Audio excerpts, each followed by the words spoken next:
Pai, porque é um irmão que nós gostamos muito, um irmão que nós gostamos de estar sempre com ele nas lives. É um irmão que está sempre buscando servir o Senhor de forma em que lhe agrada. E agora nós, neste momento aqui, juntos aqui, nesse momento, sabendo que o Senhor, tudo é patente aos olhos do Senhor, e sabemos que nós temos acesso através do teu Filho Jesus. Nós humildemente chegamos até a ti, pedindo pela vida dele, pela saúde dele, por tudo que ele tem passado, a perda da mãe recentemente, a sua esposa recentemente também doente, e ainda convalescendo. Mas nós, Pai, cremos no teu poder e sabemos que todas as coisas o Senhor pode, pela nossa súplica, pela nossa oração e pela bondade e o carinho do Senhor, sabemos que o Senhor pode nos atender. Nós oramos que seja feita a tua vontade na vida daquele irmão, a importância que ele tem para a congregação de Juiz de Fora, o irmão que tem abraçado aquela cidade, aquela congregação, a importância que é aquele irmão, Pai, naquela cidade. Que o Senhor tenha misericórdia dele e de todos nós. Sabemos que nós temos também,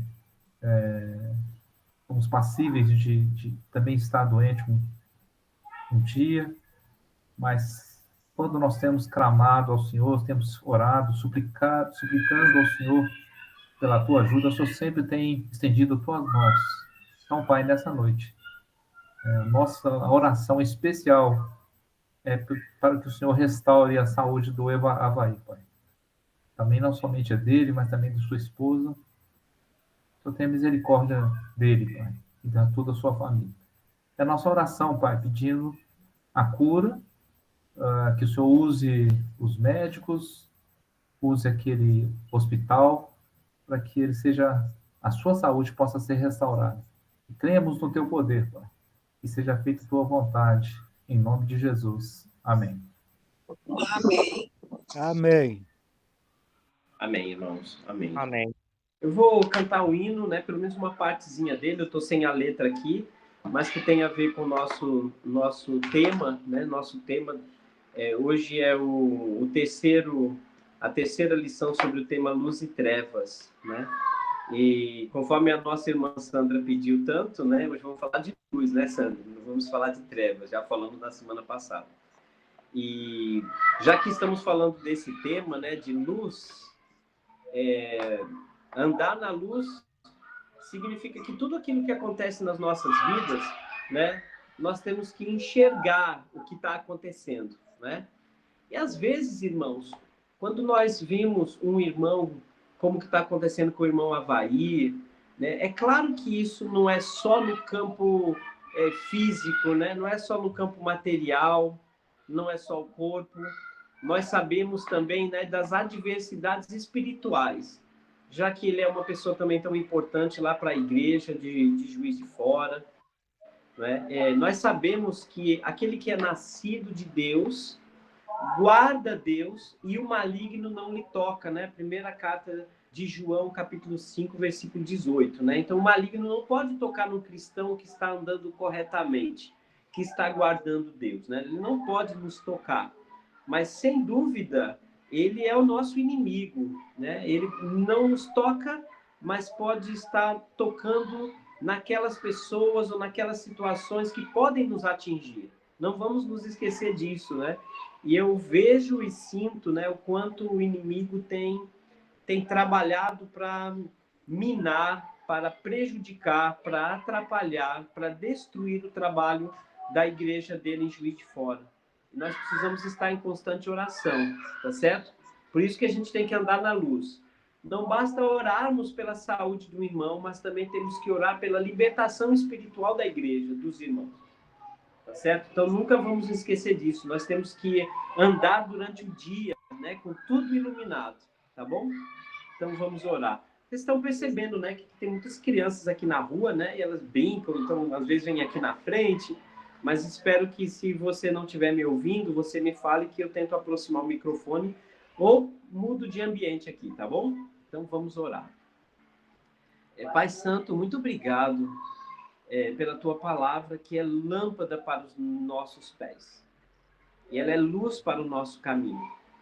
Ajude cada irmão e cada irmã que se encontra aqui hoje a enxergar a verdade, mas também enxergar a realidade. Tudo aquilo que está acontecendo em nosso redor. Não permita, Pai, que a gente seja pessoas que murmuram, pessoas que reclamam. Não permita que os teus servos e tuas servas, que os teus filhos se deixem abater por problemas desta terra, deste mundo. Porque nós passaremos sim por aflições. Não somente perseguição ou isolamento por sermos teus servos, por te obedecermos, mas nós sabemos também, Pai Santo, de que nós estamos vivendo num corpo corruptível, né? Num corpo que se desgasta, que adoece, que envelhece. Nós nos alimentamos com coisas que nem sempre são saudáveis. Nós passamos por estresses, passamos por angústias, por aflições. Às vezes até andamos ansiosos, o que não deveríamos fazer, mas muitas vezes nós fazemos. Nós andamos com a ansiedade colada em nós. Nós também, Senhor, sofremos por amor, porque nós estamos vendo muitas vezes pessoas que amamos tanto que ainda não estão no caminho do Evangelho. Às vezes sofremos, Pai, por não termos as pessoas que nós amamos tanto junto conosco. Também sofremos como cristãos por ver alguns irmãos e irmãs se afastando, esfriando, deixando de amar. Sofremos com pecado dentro da igreja. Sofremos com os nossos próprios pecados. Sofremos quando nós não conseguimos conduzir muito bem nossos lares. Sofremos quando não conseguimos crescer espiritualmente. E, vez por outra, nós estamos assim caindo em tentação, falando que não devemos. Ao invés de abençoarmos, às vezes amaldiçoamos. Às vezes as nossas reações, Senhor bendito, não são as reações de Cristo. Às vezes nós permitimos, Pai, nós não permitimos que o Espírito Santo faça morada em nós. Às vezes nós não permitimos que o Senhor conduza nossas decisões e nossas escolhas. E é por isso que nós estamos aqui, para andarmos na Tua luz, para enxergarmos tudo isso e sabermos orar da melhor forma possível. Que possamos sermos honestos diante do Senhor. Que em momento nenhum, Pai, a gente seja injusto ou ingrato com tudo que o Senhor tem nos dado, né? Porque, na verdade, devemos e temos muitos motivos para sermos gratos. Aliás, Pai, como a Tua palavra nos ensina, devemos dar graça em tudo, em todas as coisas, e devemos orar sem cessar. Vem, Senhor, e nos escute hoje à noite. Em nome de Jesus. Amém. Na luz de Deus quero andar, sim, quero andar, eu na luz quero andar, sim, na luz de Deus. Muito feliz é o meu viver, nesta luz, traz-me paz ao coração, nesta luz de Deus, na luz de Deus quero andar. Sim, quero andar, eu na luz quero andar, sim, na luz de Deus. Que a gente cante isso todos os dias, tá bom? Que você deseja ardentemente andar na luz, tá? Não se esqueça, irmãos, nós já falamos isso antes. Quem está andando na escuridão nem sempre percebe que está andando na escuridão, tá? Porque as pessoas, elas se satisfazem em ver apenas a sombra de Deus. Muitas pessoas se satisfazem em ver só um pedacinho da verdade. Algumas pessoas acham até que a vida que estão vivendo é a vida certa, é tudo que existe. E tem muita gente enganada, tá certo? Muita gente enganada. Jesus, na verdade, ele deseja, e esse é o tema da nossa lição de hoje, que Jesus quer que a gente veja tudo cristãos precisam ver tudo que for possível para que você veja, tá certo? Por isso que nós precisamos, assim, olhar sempre à luz da Bíblia, né? Já ouviram essa expressão, né? Vamos olhar tudo à luz da Bíblia. O que isso significa? Quando temos que tomar uma decisão, né? Quando precisamos tomar uma decisão, vamos lá colocar a luz naquele assunto e ver o que a Bíblia diz sobre aquele assunto. E aí nós vamos olhar para aquele assunto à luz da Bíblia. Certo? Então não se acostume a enxergar as coisas pelo seu próprio ponto de vista. Tá certo? Tudo que você tem na sua vida, olhe à luz da Bíblia. Tá? E esse é o nosso tema de hoje. Jesus quer que você veja tudo. Essa foi uma das missões de Jesus aqui na Terra. Trazer luz para a Terra. O povo que andava em grande escuridão viu grande luz. As pessoas que viviam no mundo de escuridão não sabiam nada sobre Deus. E o que eles sabiam, na verdade, era trevas, porque era ensinado errado por muitos dos fariseus. Eles viam os fariseus errando e ouviam os fariseus errando. Por isso que o povo andava nas trevas, e foi um período de trevas muito grande, que as pessoas se desviavam, não sabiam o que Deus queria. As pessoas faziam coisas que achavam que Deus queria. Há no Velho Testamento história, inclusive, da nação de Israel, que passou por muitos e muitos anos sem a luz da Bíblia, estavam adorando a Deus do jeito deles. Aí alguém encontrou lá nas ruínas, na reforma das muralhas de Jerusalém, nas ruínas, encontrou a Bíblia, né? O Velho Testamento, as Escrituras Sagradas. E quando levou aquilo para o rei, começaram a orar e ver tudo aquilo que eles estavam fazendo era totalmente diferente do que Deus tinha pedido. E aí eles proclamaram jejum. Um dia eu vou contar essa história aqui, à luz da Bíblia, né? Abrindo a Bíblia para todo mundo. E aí o povo jejuou, orou, o povo pediu perdão, porque eles estavam fazendo totalmente diferente do que Deus havia pedido. Por isso que eles andavam nas trevas. E não seja você, Julie, Disseu, Paulo, Joselito, Sérgio, cada um de vocês. Não sejamos nós aqueles que andam nas trevas. É muito fácil, irmão, para os cristãos andarem nas trevas. É só você fazer alguma coisa sem certeza. É só você fazer alguma coisa sem fé. É só você fazer alguma coisa na dúvida. É só você fazer alguma coisa por você mesmo, com a sua vontade, com sua experiência, com aquilo que você aprendeu, sei lá, da família, dos pais, na escola, na faculdade. É só você fazer algo que não venha de Deus, que você certamente estará nas trevas. Tá certo? A semana passada nós falamos sobre os tipos de trevas, né? Às vezes a Bíblia falava de trevas significando a noite e o dia, né? A natureza.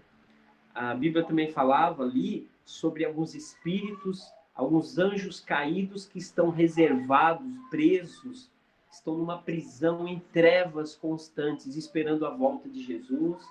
Nós falamos também sobre trevas no sentido de pessoas que não sabem o que estão fazendo, não sabem do caminho, né? E nós falamos também de trevas do mundo que continua fazendo coisas diferentes do que Deus diz. Mas hoje vamos falar sobre luz. Quando nós nos referimos a essa expressão, é claro que essa foi uma ilustração que Jesus usou muito, tá certo? Muitos dos ensinamentos do nosso Senhor Jesus, ele usa a ilustração luz, tá certo? E é claro, se ele usou isso, porque o significado é fácil para todo mundo. Todo mundo sabe, né? Já conhece a sua própria casa. Né? Eu já conheço minha casa, onde estão os móveis. Né? Às vezes eu saio para trabalhar, se bem que eu e a Chile saímos juntos na maioria das vezes, mas tem momentos aí que eu tenho que fazer uma viagem ou outra, ou vou trabalhar e quando eu chego em casa, a Chile já trocou os móveis de lugar. Eu nunca vi uma pessoa que troca tanto móveis de lugar quanto a Chile. E ela troca mesmo, entendeu?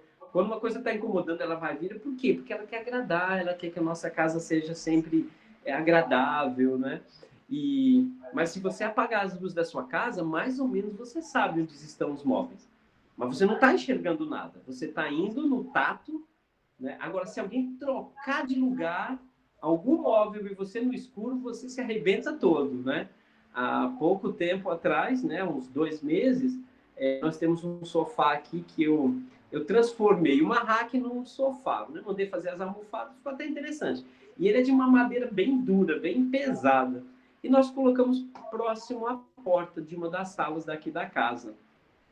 E à noite, né, de madrugada, eu voltando, né, da cozinha, fui beber água, voltando para o meu quarto, eu não lembrava que aquele sofá estava muito perto da porta. Olha, eu dei uma cacetada aqui na minha canela que vocês não têm ideia a dor que foi. Então, foi uma semana mancando e aquela marca roxa, saiu sangue, deu ferida. Mas que cacetada foi aquela que eu tomei, viu? Que eu dei, né, no móvel. E sabe, irmãos, quem anda nas trevas, né? Quem anda nas trevas não vê o que está acontecendo, não vê que está se machucando, não vê que está entristecendo o nosso Deus. Mas aí, hoje, o nosso assunto é sobre luz. E como é bom você enxergar por onde está pisando. A primeira coisa que acontece quando você está na luz, ou em algum ambiente de luz, que a luz está acesa, a primeira coisa que é perceptível é segurança. Quando você enxerga as coisas, você fica mais seguro, tá certo? Você traça o seu caminho melhor, você consegue pegar alguma coisa com consciência. Trazendo isso para a vida espiritual, quando a gente está enxergando claramente a vontade de Deus, a gente fica muito mais seguro. Né? Quando a gente enxerga Deus agindo, a gente fica muito mais seguro, tá certo? Então, às vezes não é sentir. Eu nem gosto muito de usar palavras que signifiquem emoções para ter certeza nas coisas de Deus. Na verdade, eu tomo muito cuidado com o que eu sinto em relação às coisas de Deus. Porque as emoções, elas nunca são confiáveis, tá certo? Às vezes é mais uma empolgação, tá certo? Ou então é mais uma tristeza sem fundamento. Quantas vezes a gente está triste com uma coisa que não éramos para estar? Quantas vezes a gente está alegre com uma coisa que não era para estarmos tão alegres assim? Então eu não confio muito nas emoções, tá certo? Eu confio na palavra de Jesus. Se Jesus disse uma coisa, se ele afirmou alguma coisa, independente de eu estar me sentindo bem ou não, eu vou cumprir e eu vou fazer. A segurança do cristão, ela não está nas suas emoções. Não existe isso. Eu sinto a presença de Deus. Eu não gosto disso não, irmão. Isso é só emoção. Por quê? Eu não preciso sentir a presença de Deus para saber que Ele está presente. Entendeu agora? Porque às vezes, irmãos e irmãs, a gente não está se sentindo muito bem. Às vezes a vida da gente está turbulenta. Às vezes nós estamos nos sentindo culpados de alguma coisa. Ou às vezes a gente está com a consciência pesada. Ou às vezes as coisas não estão dando certo. A gente está meio deprimido. Ou a gente está inseguro. Mas se você olha para a Bíblia e vê que Deus está presente, aí não precisa seguir pelo que você sente. É pelo que você sabe que é verdade. Então, quando você sabe que Deus está presente sempre, Ele quer que você se dirija a Ele, triste ou alegre, deprimido ou eufórico, tá certo? Inseguro ou seguro. Ele quer que você olhe para Ele, que você busque a Ele, tá certo? E esta é a certeza que a gente tem que ter. Por isso que a gente tem lá em Salmo 139, né, a afirmação de que se eu armo minha cama no mais profundo abismo, o Senhor está lá. Se eu estou no mais alto de um monte, o Senhor está lá também. Para onde fugirei da tua presença? Não tem como. Né? Então, se eu sei disso, se eu estou nesta luz, não importa como eu me sinto, eu tenho que ter certeza que Jesus está comigo.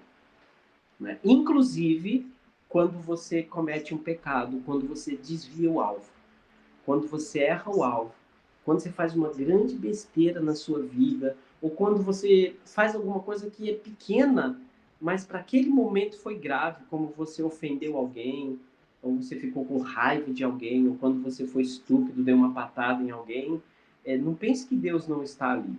Os olhos de Deus estão em todos os lugares. Ele está ali também. É você que sente mal na presença de Deus por fazer o que você fez. Mas não tenha dúvida, a luz que Jesus trouxe é a afirmação de que Deus está presente.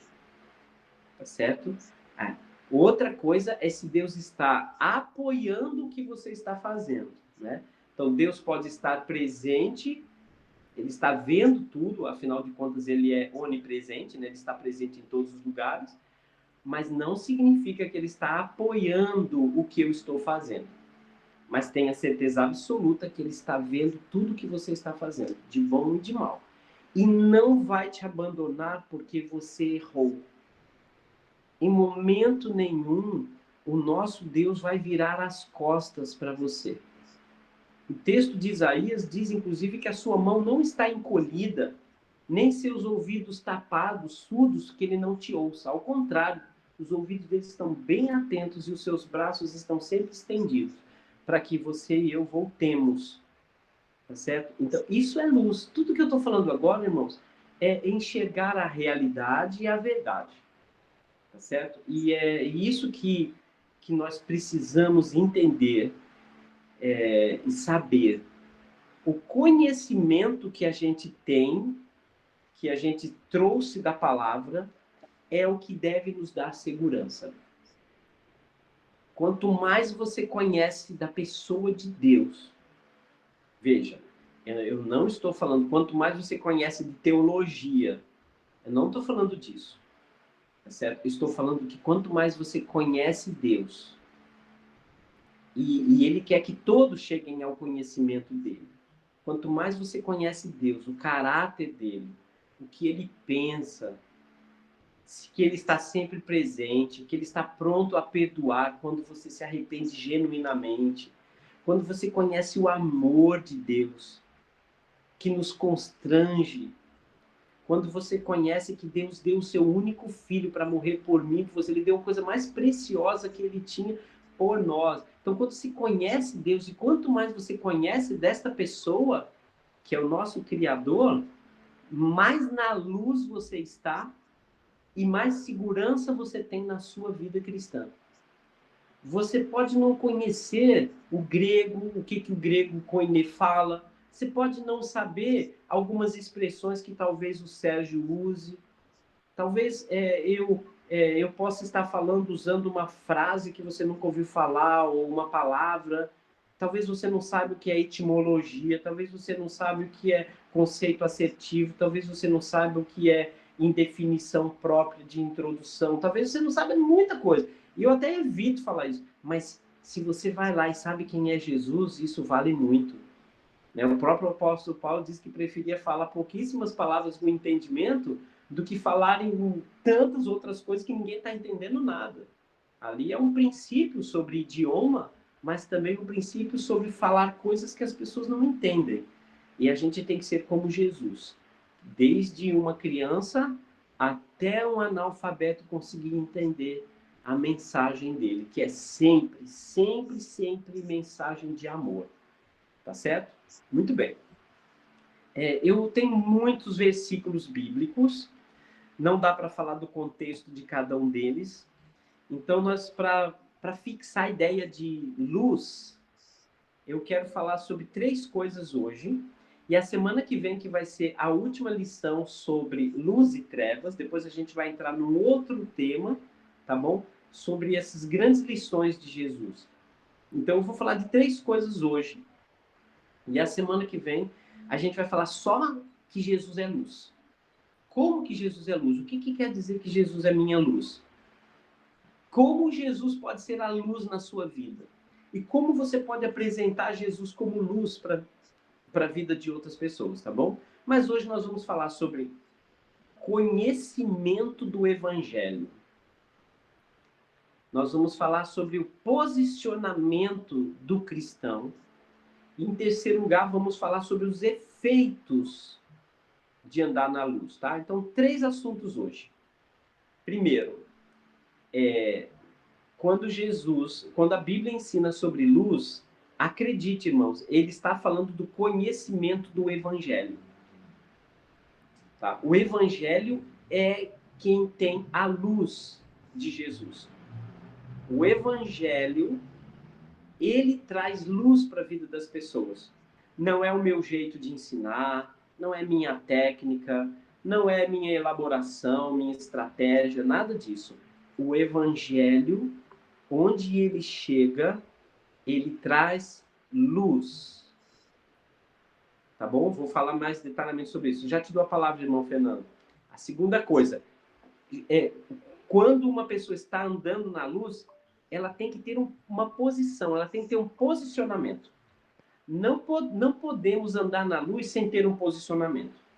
Todo mundo que está na luz, ele se posiciona. Ele tem uma opinião, que é a de Jesus. E ele não fica quieto. Ele diz sim, sim ou não, não. Tá? É o segundo assunto de hoje. E número 3, nós vamos falar sobre os efeitos de quem anda. Quem anda na luz, o que acontece como efeito, né? Fala, irmão Fernando. Você me diz sim, sim ou não, não. Tá gravando? Oi, irmão, tá gravando. Eu acho que a Chile tá gravando sim. Nós temos uma falha no estudo, mas ele está gravando sim. É que ela não apareceu aqui na tela, sempre aparece, né? Eu não vi. Então tá, obrigado, era isso. Nesse meu não aparece não, tá, irmão? Só aparece quando é no Zoom. Ah, então não tá. aparece, mas no Google Meet não. Desculpa aí interromper. Tá bom? Obrigado. Obrigado a você, irmão. Vamos lá, vamos continuar então. Então, olha só. Primeiro lugar, toda vez que se fala de luz, irmão, ele está falando de conhecimento. Saber. Não pensa assim que, Jesus é luz, ele está iluminando minha vida. Se isso não estiver atrelado a conhecimento, é um ensinamento errado, tá bom? E este conhecimento, ele levou um nome, tá certo? Este conhecimento, essa luz, quando Jesus veio, ele iluminou o mundo, né? O primeiro o Evangelho de João fala isso lá no comecinho. Ele está falando do Evangelho. E nós estamos usando muito pouco o Evangelho, irmãos. Muito tempo que eu não vejo alguém ensinando Evangelho. Então, eu vou explicar rapidinho essa palavra, tá bom? A palavra Evangelho, ela era uma palavra que já era usada na época de Jesus. As pessoas vão falar assim, Evangelho significa boas novas. Tá, também. Mas vamos ser mais profundo do que isso. O que as pessoas entendiam quando ouviam a palavra evangelho? Vamos supor, irmãos, que haja um acontecimento que o mundo todo fica... que vai mexer com o mundo todo. Um acontecimento que vai mexer com a humanidade toda. O mundo todo ficou sabendo daquilo, então ficou todo mundo atento àquela notícia. Isso é a palavra evangelho, tá certo? Imagine um grande acontecimento hoje em dia, tá certo? Vamos imaginar que abra uma cratera que divida os Estados Unidos em 2 partes. Um grande terremoto, tá certo? Que dividiu os Estados Unidos em 2 partes e uma cratera tão funda, tá certo? Tão funda, de quilômetros e quilômetros. Eu tenho certeza que uma notícia dessa ia deixar o mundo todo apreensivo, não é? Ou vamos imaginar que um anjo apareça e as câmeras filmem que um anjo realmente apareceu. E todo mundo tem certeza que aquele é um anjo. O céu se rasgou e apareceu um anjo. Isso ia mexer com o planeta Terra todo. Uma grande notícia. Então, evangelho, irmãos, essa palavra era usada quando nascia o filho de um rei muito importante. Quando tinha uma grande celebridade que chegou ao mundo, tá certo? E que mexeria com o mundo todo, por exemplo, filho de Alexandre o Grande, né? Ou pessoas muito importantes da história antiga. Ou um acontecimento que fez com que todo mundo acordasse, que mexesse com a estrutura do planeta Terra. Isso é evangelho. Jesus usou essa palavra para representar que chegou ao mundo a verdade sobre a vida e a imortalidade. Olha que interessante. Evangelho é a notícia de Deus para os seres humanos. Olha, quando Jesus começou a usar essa palavra, o que as pessoas iam entender entre o povo judeu e os gentios? Deus falou com a gente. Quantos séculos que Deus não estava falando com o povo? Eles só tinham as profecias. Inclusive, durante 400 anos, né, Deus nem se manifestou ali com profetas. Na época de Jesus, só as pessoas, os judeus, que estavam falando de Deus. Mas quando Jesus chegou e abriu a boca dele, todo mundo viu o evangelho. Ou seja, Jesus trouxe a boa nova para todo mundo. E qual era a boa nova? Deus falou conosco. Né? E ele começou a falar desde o nascimento de Jesus, que já significava Deus conosco. E quando Jesus começou a abrir a boca, era Deus falando com o povo. E isso era a grande notícia. Aquela mulher no poço de Jacó, aquela mulher lá em Samaria, que voltou correndo para Samaria e disse: ei, ele falou comigo, é o Messias. Tá certo? Alguns olhavam e falavam assim: não nos ardia o coração quando ele falava conosco no caminho de Emaús. Então, o evangelho é a boa notícia. Deus falou conosco. Ele mandou seu Filho Jesus Cristo para nos trazer a mensagem de salvação. Olha o impacto que isso trazia para o mundo. Mas é verdade isso? É claro que é verdade. E tem o evangelho de Jesus Cristo. Como assim? Que notícia é essa? Olha, Jesus trouxe salvação. Ele mostrou o caminho para todo mundo ir até Deus. Ele veio tirar todo mundo das trevas. Todo mundo que não sabia mais sobre Deus, que tinha se esquecido, e os pais nos ensinaram, agora a gente tem Jesus Cristo que falou tudo o que a gente precisava ouvir. E quem ouvia Jesus falando do Evangelho, né, quando as pessoas ouviam Jesus falando, todo mundo falava assim: a gente jamais ouvimos alguém falar como ele falava. Né? Então, isso é Evangelho. Evangelho é a notícia que mexe com o mundo todo. E a igreja de Jesus hoje, irmãos, no mundo, precisa resgatar este evangelho, porque o mundo está se esquecendo do que Jesus ensinou e falou. Por isso que o mundo está nas trevas. Nós precisamos trazer a luz. Eu gosto muito de um texto, deixa eu me lembrar onde está. Eu acho que é 1 Timóteo, acho que é 1 Timóteo ou 2 Timóteo, não me lembro. 1 Timóteo, a 2 Timóteo, acho que é 2 Timóteo 1, deixa eu ver qual é o versículo. 2 Timóteo 1, vamos lá. Segunda carta de Paulo a Timóteo, capítulo 1, versículo 10. Olha que interessante que está escrito aqui, ó. Ele está falando sobre Jesus, né? Olha, segunda carta de Timóteo, capítulo 1, versículo 10. Olha que legal. E manifestada agora pelo aparecimento de nosso Senhor Salvador Jesus Cristo, o qual, Jesus Cristo, né? O qual significa o Jesus Cristo, ele não só destruiu a morte. Olha que evangelho, olha que novidade. Ele não só destruiu a morte, como trouxe esse acraseado, ele trouxe para a luz, a vida e a imortalidade mediante o evangelho. Olha que versículo lindo. Ou seja, antes de Jesus Cristo, ninguém sabia muito sobre a vida e a imortalidade. E o que acontece depois da morte? Explica aí. A gente sabe que existe um outro mundo espiritual, mas como que é essa história de depois da morte? Jesus, ele tirou do escuro e trouxe para a luz, para todo mundo ver essas duas coisas. Ele, primeiro, destruiu a morte. o evangelho mostra para as pessoas que a morte não é o fim. A morte não é o fim. Se preparem para ela. E a segunda coisa que Jesus disse, existe vida após a morte. Existe um corpo espiritual que você vai herdar depois da morte. Um corpo incorruptível. Haverá uma cidade santa que vai te esperar no céu. Você vai morar com Deus lá no paraíso de Deus. Você vai ver Deus, você vai ver o apóstolo Paulo, você vai ver Estevão, você vai ver o Sérgio, você vai ver o Paulo, você vai ver a Sandra, vocês vão se encontrar lá.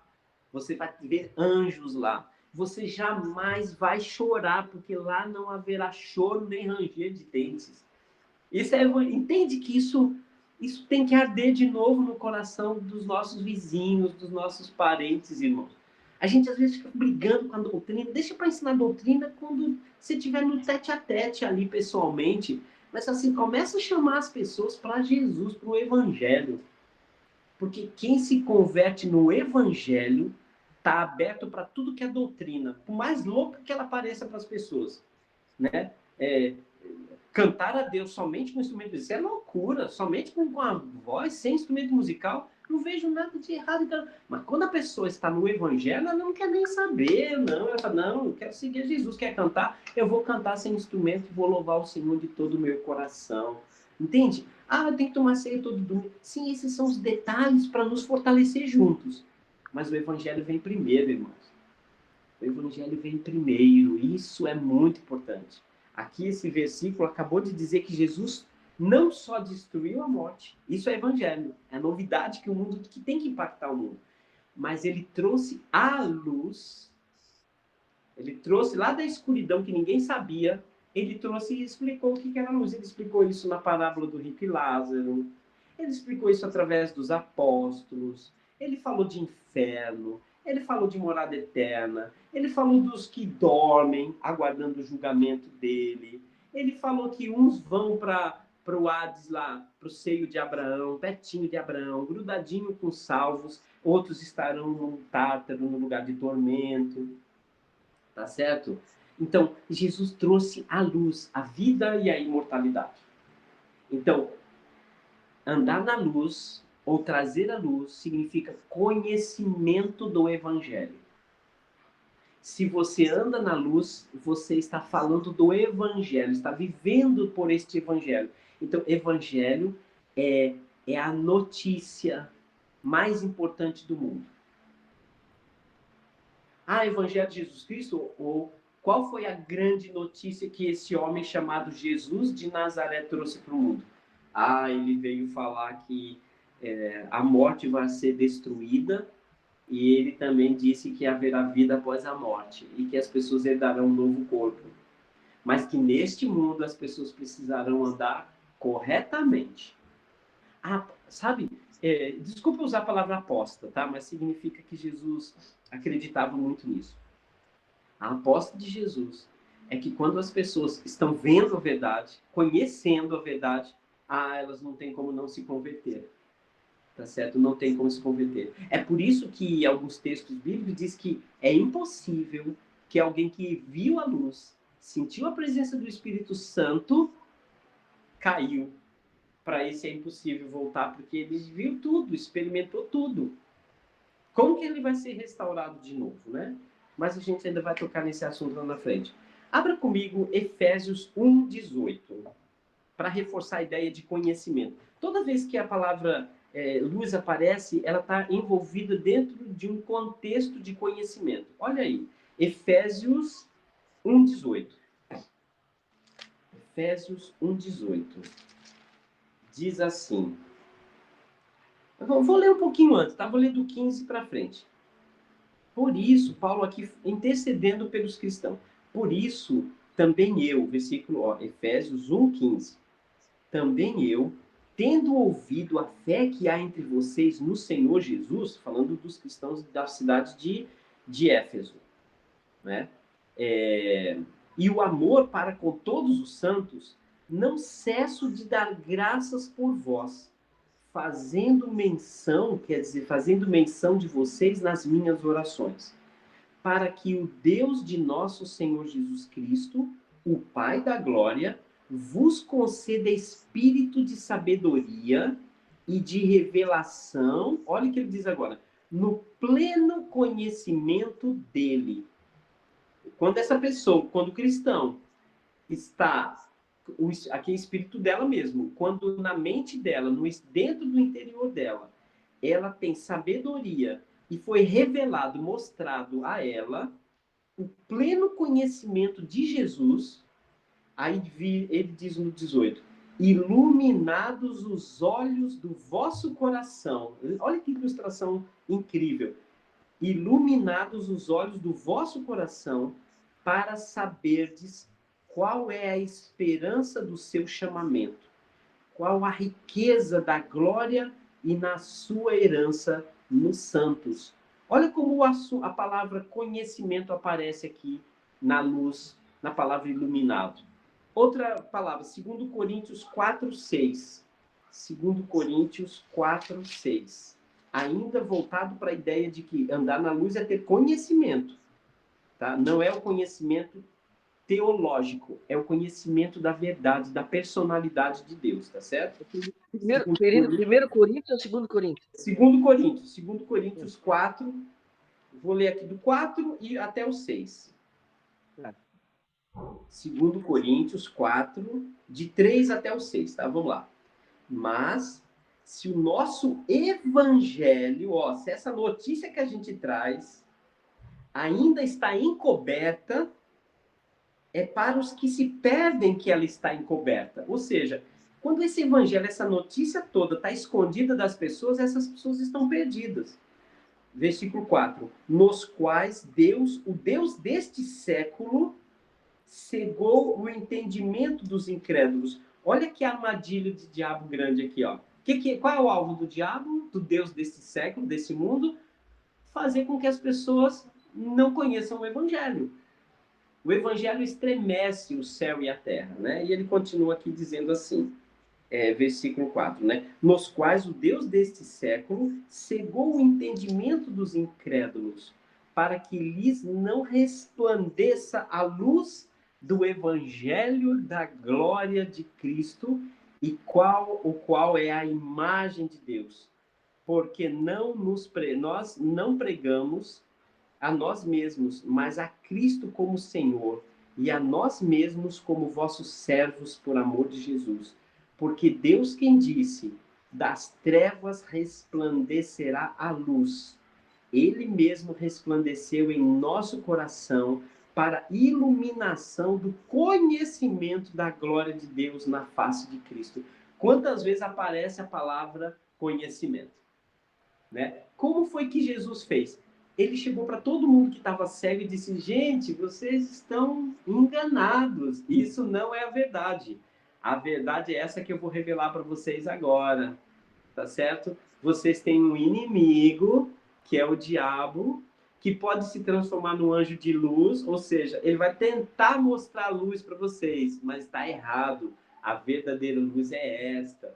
Olha, o cristão, ele é a luz do mundo porque ele esclarece para todo mundo a verdade. Pode ser que as pessoas queiram continuar nas trevas, mas o evangelho, tá certo? O evangelho é o poder de Deus para a salvação. O evangelho é que tem o poder. Tem que pregar essa grande notícia. A gente não pode pregar as verdades que Jesus trouxe como se fosse uma luzinha, um faroletezinho, uma velinha. Tem que ser aquela luz tão forte que você coloca lá no alto, tá certo? Para iluminar a casa toda. Essa a intenção de Jesus. Entende, irmãos, como a palavra evangelho está voltada, aliás, a palavra luz está voltada ao conhecimento, né? Do evangelho. Então vamos reviver, vamos trazer de volta, irmãos, a palavra evangelho no discurso do cristão. Tá certo? Chegue para as pessoas e façam elas entenderem que evangelho é esse, que grande notícia, que boa nova é essa que Deus mandou para a gente. Que boa nova! Eu não sabia disso, é novo para mim, eu não sabia. E pode ter certeza, irmãos, que é por meio do evangelho que o Espírito Santo vai converter as pessoas e vai convencer elas também. As pessoas também precisam ser convencidas, tá certo? Porque o Espírito de Deus convence as pessoas do pecado, da justiça e do juízo. Então, vamos falar do evangelho para que as pessoas enxerguem o evangelho. Então, a luz está no evangelho, não tenta outro. Irmãos, eu vou até dizer uma coisa que eu posso estar até enganado teologicamente, tá certo? Mas é só para agredir um pouquinho, tá certo? A luz está no evangelho. Ela não está somente na doutrina ou sã doutrina, porque o evangelho é a base da sã doutrina. A sã doutrina é a maneira de Deus organizar o povo dele, para que o povo dele não se perca, para que o povo dele não se misture no mundo. Mas esse povo é chamado pelo evangelho. É o evangelho que salva, é o evangelho que restaura. A sã doutrina, é claro que ela também vos salva, tá certo? Mas o que vai fazer as pessoas se submeterem à sã doutrina é o evangelho. Alguém levantou a mão aí? Paulo, pode falar, Paulo. Tá dando para me ouvir? Tá me ouvindo? Eu queria, só me repete, irmão, você leu aí 2 Coríntios 4, mas antes tu leu um outro texto que eu não anotei, eu quero anotar aqui, por favor. Ah, tá. O outro texto foi o quê? Efésios 1:18. Efésios 1:18, tá bom? Então, falou? Deu certo? Muito bem. Então, ó, conhecimento do evangelho é a luz que as pessoas precisam ter. Sérgio, mas e para mim? Como que eu vou andar na luz? Ande segundo o evangelho. Tá certo? Então, toda vez que você falar essa palavra, ou ouvir essa palavra, significa que é a grande notícia que Deus deu através de Jesus. Jesus trouxe um recado de Deus. E isso, irmãos, é a coisa mais importante do planeta Terra. Primeiro porque mostra que o nosso Criador, ele lembrou de todos nós.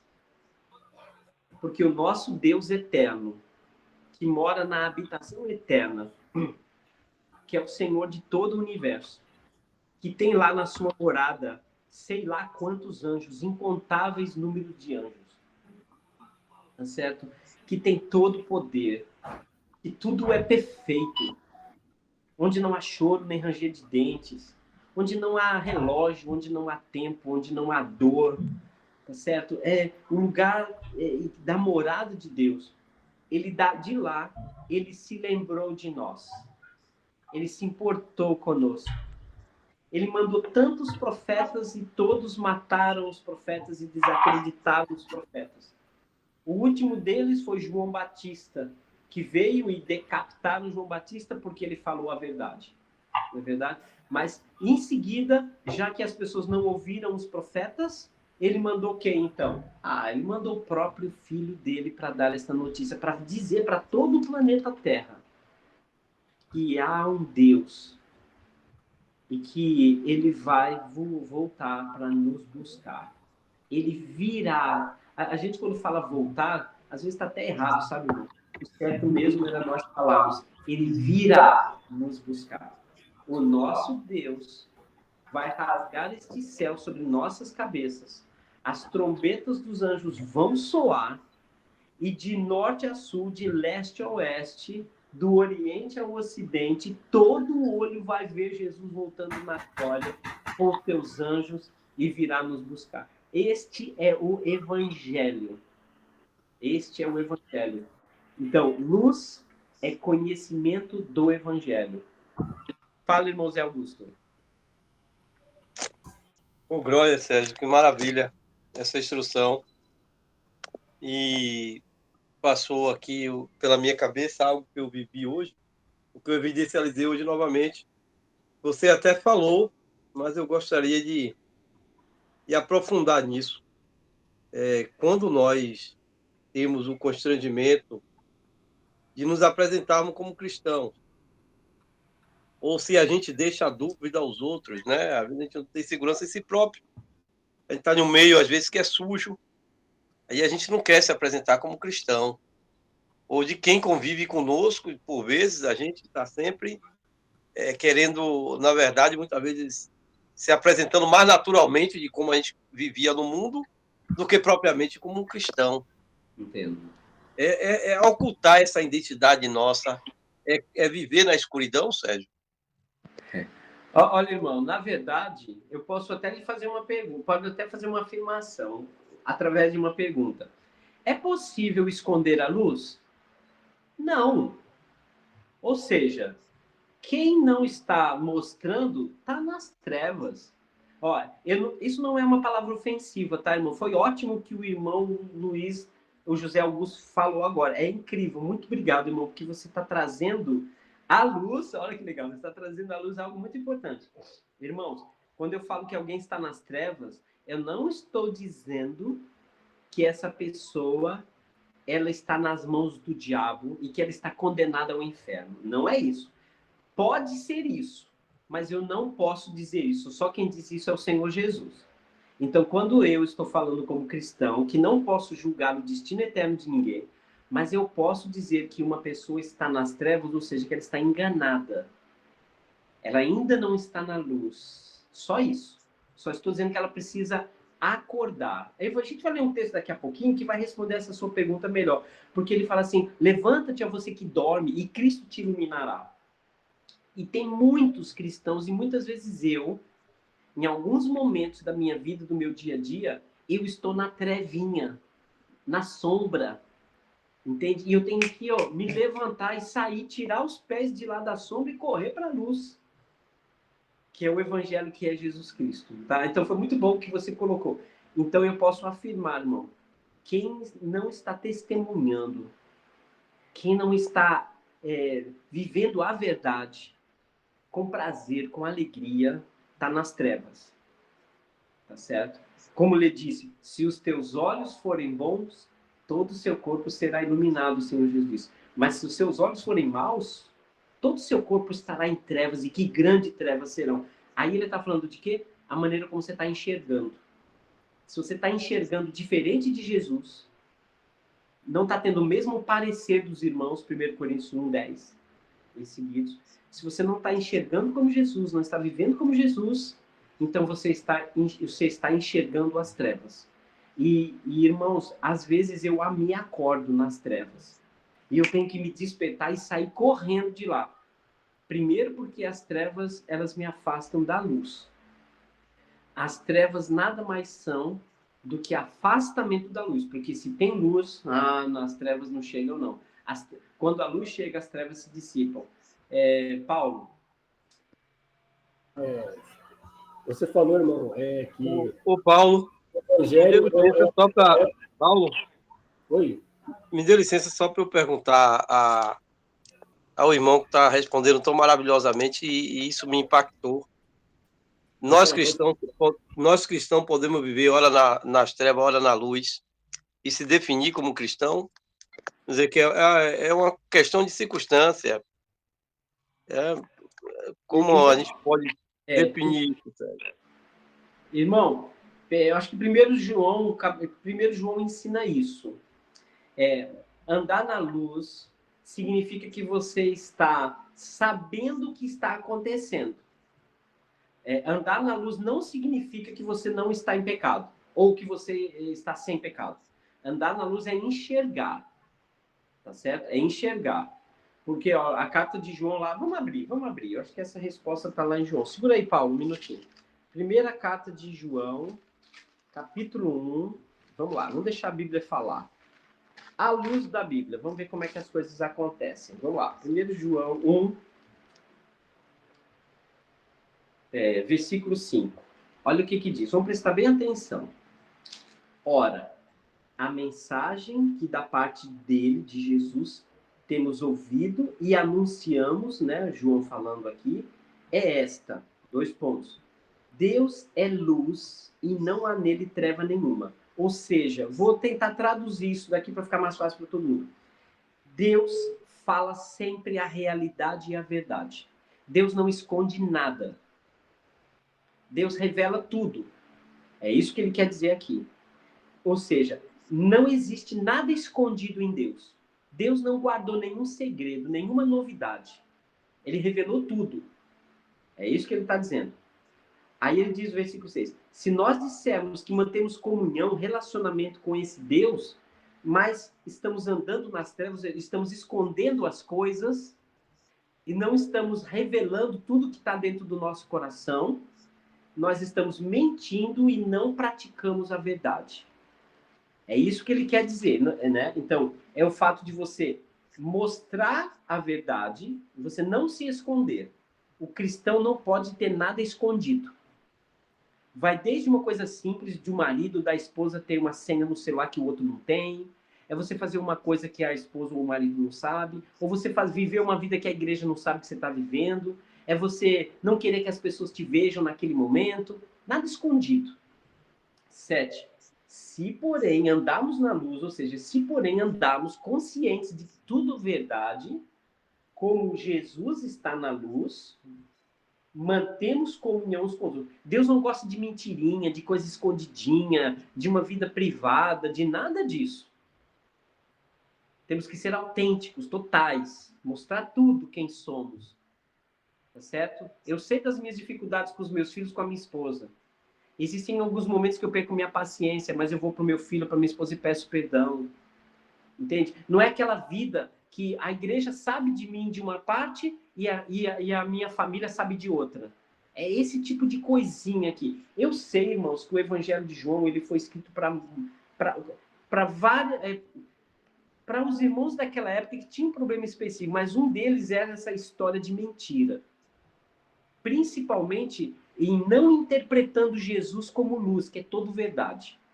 Tá certo? Mas fica para um estudo teológico, né? Agora vamos lá. Aí ele continua dizendo assim, se nós andarmos na luz, versículo 7, como ele está na luz, nós vamos manter um relacionamento com ele. E aí o sangue de Jesus vai fazendo o quê? Vai nos purificando do pecado. Então andar na luz é reconhecer que eu tenho essa deficiência, que eu tenho essa fraqueza. Mas eu estou dizendo que eu tenho, eu não estou escondendo. Eu não estou sendo hipócrita. Versículo 8. Aí ele confirma o que eu estou dizendo. Se dissermos que não temos pecado nenhum, estamos nos enganando e a verdade não está em nós. Então, todo cristão tem pecado.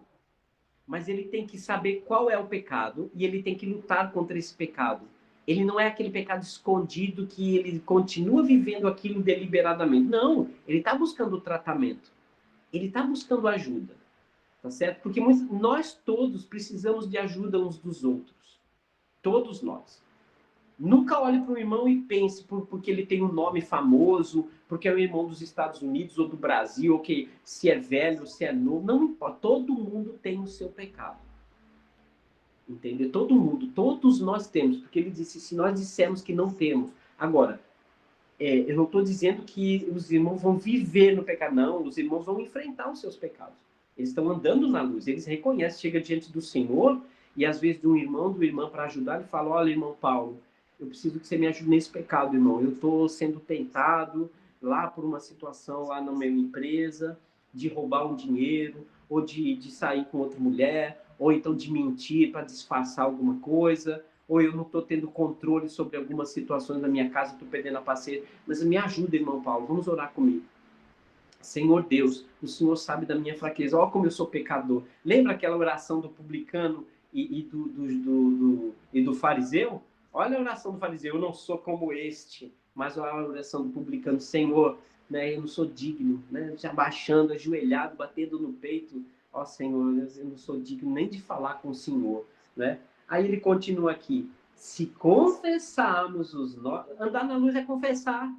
Eu vivo falando assim, irmão, se a gente não confessa o nosso pecado, se a gente não traz ele a público, ou se a gente não pede ajuda para alguém, não é confessar só para Deus aqui não, irmãos, aqui ele está falando de unidade na igreja.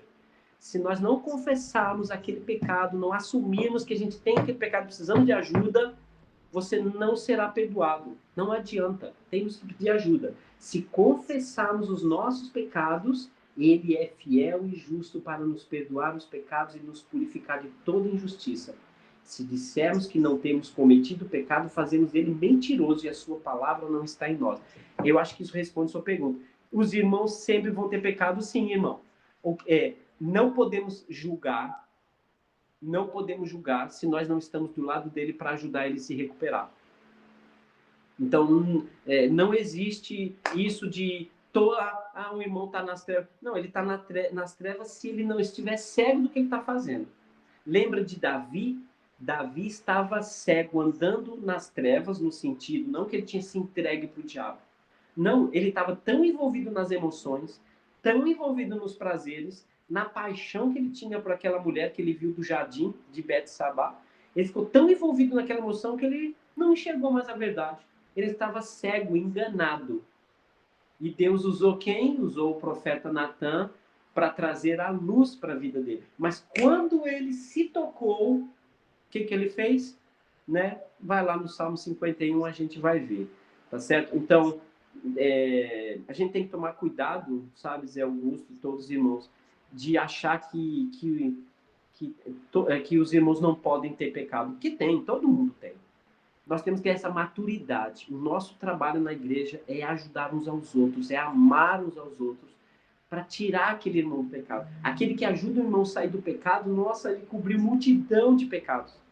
Essa é a vontade do Senhor. Né? Não sei se eu respondi sua pergunta, mas não vamos confundir trevas com o diabo, nas mãos do diabo. Às vezes trevas é que eu não estou enxergando o que eu estou fazendo. Por isso que tem igreja, um ajudando ao outro.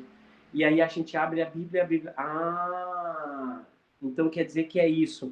Olha que eu estou vivendo isso está errado, eu não sabia. Pronto, vamos voltar para a luz. Entendeu? Luz é saber tudo. O que eu estou fazendo de certo e o que eu estou fazendo de errado. Né? Irmão Paulo, você levantou a mão. Pode falar, irmão. É interessante, irmão. A hora que o irmão estava falando, eu lembrei aqui, você até citou o texto lá de Romanos 1, né? O Evangelho é o poder de Deus para a salvação, né? E Paulo diz no início, né? Não me envergonho do Evangelho, porque é o poder de Deus para a salvação, né? Então, é o que nós temos que viver realmente, né? É não se envergonhar de mostrar que Jesus veio, ele é Deus, ele é luz, né? Ele é o Deus encarnado, não nos envergonhar disso, é mostrar que ele veio, ele morreu pelos nossos pecados, ele ressuscitou, e como você diz, breve voltará, né? E não sei se cabe também, o próprio Paulo tinha as lutas dele, né? Lá em Romanos 7, né? E 16, no versículo 18, sei que nada de bom habita em mim, dizendo Romanos 7, né? Isso é a minha carne, porque tenho o desejo de fazer o que é bom, mas não consigo realizá-lo. Então, Paulo também tinha essas lutas. E aí ele está, né, combatendo e mostrando, né, que a importância da gente também estar e falando com os irmãos ali. Né? Então, assim, porque porque você citou esse texto, mas você não falou o comecinho dele, né? Aí eu lembrei que a gente não deve se envergonhar, né? Como você está falando. É mostrar e trazer o Evangelho para a luz, né? Mostrar o Evangelho de Cristo, que é o poder de salvação, né? Muito bom, Paulo. Obrigado aí por esse complemento, né, e por ajudar, né? Isso é muito importante. Irmãos, alguém pode me dizer a hora? Eu não sei, eu estou totalmente por fora de horas aqui. 21h16. 21h16. Olha, eu vou preferir parar por aqui. Eu queria até logo mais, mas eu vou ter que parar aqui, tá certo? E vou deixar 2 pontos para trazer a semana que vem junto com sobre Jesus, tá bom?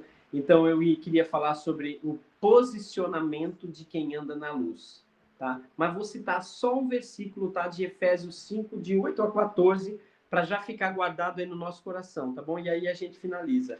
Efésios 5, de 8 a 14.